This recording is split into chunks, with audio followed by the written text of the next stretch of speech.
What up, everybody? It's your boy Coach J. Rue, and welcome to another edition of Exercise Rehab. I hope everyone is doing well and staying injury-free. Today we're going to take a quick look at tight hips and hip tightness, and a couple of things you can do for those tight hips. Today's Exercise Rehab video comes from a question someone emailed me.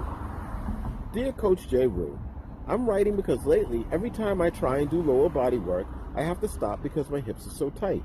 What can I do to help with this problem? Also, I sit at a desk for 8+ hours a day. Does this play a role in my hip tightness? Thanks for your help. Best regards, Michael.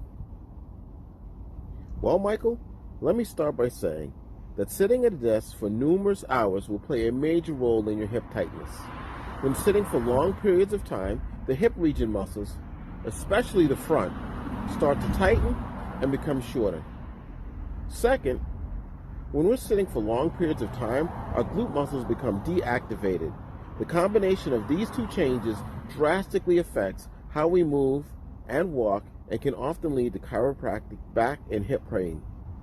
The tightness will have a major negative impact on your training, especially your lower body training. The key is to keep the hips unbound and loose. If you're sitting for prolonged periods, here's a couple things that you can do. Get up periodically, walk around, and stretch. Stretch your glutes when you're sitting. Before doing lower body, stretch and open up your hips.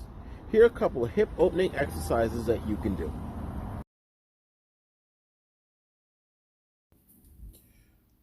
The first stretch is called the sitting glute stretch. What you want to do is take one of your legs and put it on top of the other leg, making like a figure 4. You're then going to take your forearm and press down on that leg for a count of 1 to 5 seconds. After you do that, you're going to relieve the pressure and then apply pressure again by pressing down with that forearm. This is really going to open up the hip. After you've done this a couple times, then you want to switch legs and do the same to the other side.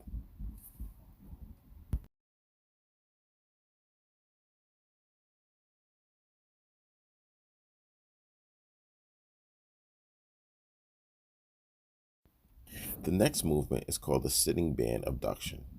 You're going to start by taking a mini band or a hip loop, which you can get, online or at a store pretty cheaply. You're going to take that band and you're going to bring it up right below the knees. From there, you're going to open up your legs just slightly smaller than shoulder width apart. And then from there, you're going to use your hips and you're going to open up your legs as wide as you can with the band providing resistance against you. Now you want to make sure that you're using a band that's going to give you adequate resistance. So make sure you're not using a band that's too loose or a band that's too tight. And you want to do this for several reps.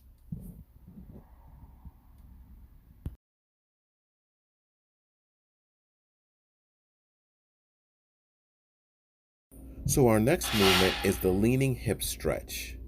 With this movement, you're going to sit down and you're going to open up your legs a little bit wider than shoulder width apart. From there, you're going to lean forward and push your elbows back into your knees. This is a great exercise for really opening up those hips and stretching things out. So those were just a few movements you can use if you're having hip mobility issues or hip tightness. If you liked what you saw today, be sure to like and subscribe and check out more of our videos on YouTube. You can also check us out on Instagram and on Facebook. Thanks for watching, and I'll see you guys soon. Peace.